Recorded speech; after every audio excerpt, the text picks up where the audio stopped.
If I sell him today, I might save my ranch, but I'll lose the last piece of my father that I still have." He said it once, quietly. Then he walked the collector to his truck and shook his hand, and watched him drive down the long road until the dust settled and the ranch was quiet again, the way it was always quiet, with the specific weight of something that has been decided. His name was Jack Walker, 45 years old. He had been on this land his whole life, first as his father's son, then as its keeper, now as the man standing in the yard, watching a lot of money leave in a truck he had just refused. From the fence, Scout watched him come back. The horse was 10 years old, a quarter horse the color of strong coffee, raised and trained by Jack's father Samuel, before Samuel had gone the way that fathers eventually go, leaving behind a ranch and a horse and a son who understood both. Jack had ridden Scout when he asked Emily to marry him, had worked cattle with him through 11 seasons, had put his son Ethan on Scout's back at age 4, and watched the horse stand perfectly still, because Scout had always known, somehow, the difference between the people he needed to carry carefully and the people who could handle a proper ride. He put his hand on Scout's neck. The horse didn't move. "You heard all that," Jack said. Scout breathed. "I know," Jack said. "I know." Emily was in the kitchen when he came in. She had the bakery orders spread on the table, the side of their income that had been holding longer than the ranch side, barely. She looked up when she heard his boots. "He left," she said.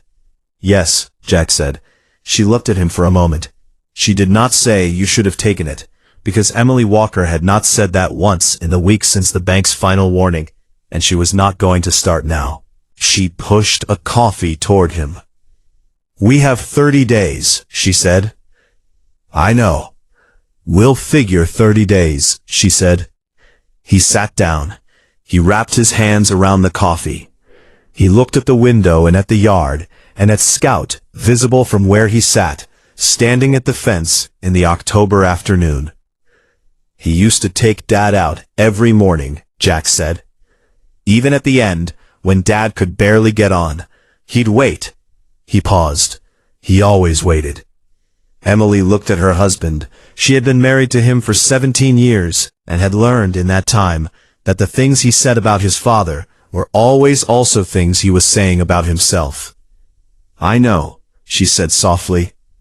They sat in the kitchen with the coffee, and the order sheets, and the 30 days, and neither of them said any more about it. The principal came on a Thursday.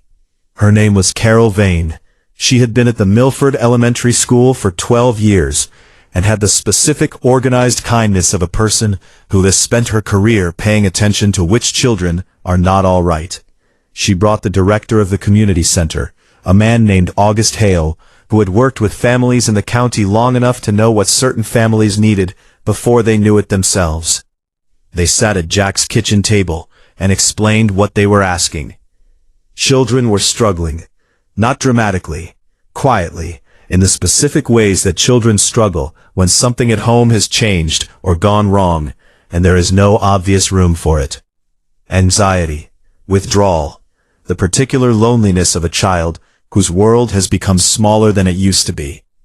They wanted to bring children to the ranch one day a week, to learn about horses, about responsibility and patience, and the kind of care that animals require from you, which has the specific quality of pulling attention outward when everything in a child is pulling inward. "We thought of you because of Scout," Carol said. "Every child in this county who has ever seen that horse has been calm around him. That's not nothing." Emily was looking at the table with the expression of someone who is waiting for a thing she already knows to arrive. "When do you want to start?" he said. 6 children came the first Saturday. By the third Saturday, there were 14. Noah arrived on the second Saturday, 8 years old, referred by his school counselor, quiet in the specific way of a child who has made the decision that silence is safer than speaking. He had not said much to anyone since his mother died 4 months earlier. He stood at Scout's fence for 20 minutes on the first day, just watching. Jack did not push him. He showed the other children what they were doing, and let Noah watch, because watching was the first kind of participating, and you had to let it count. On the second Saturday, Noah asked if he could brush Scout. Jack handed him the brush. He brushed for 40 minutes. Scout stood with the particular patience he had always brought to the people who needed him to be still.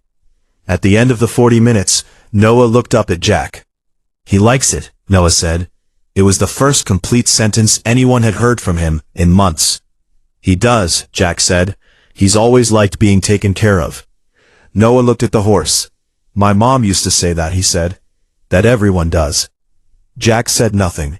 He just stood beside the boy and the horse in the October afternoon and let the sentence be what it was.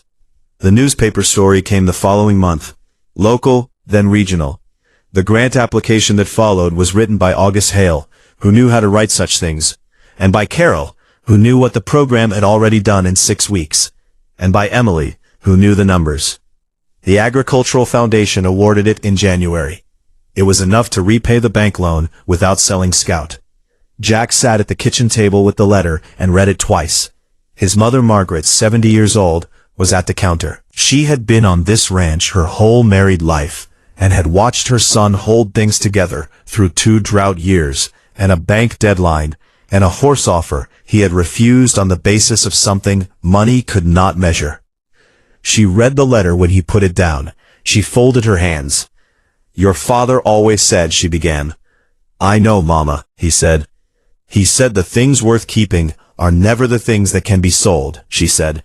Jack looked at the letter, then out the window at Scout in the yard, which was where Scout always was in the mornings, at the fence, in the specific posture of a horse, who is waiting for the day to offer something worth doing. "I know," Jack said again.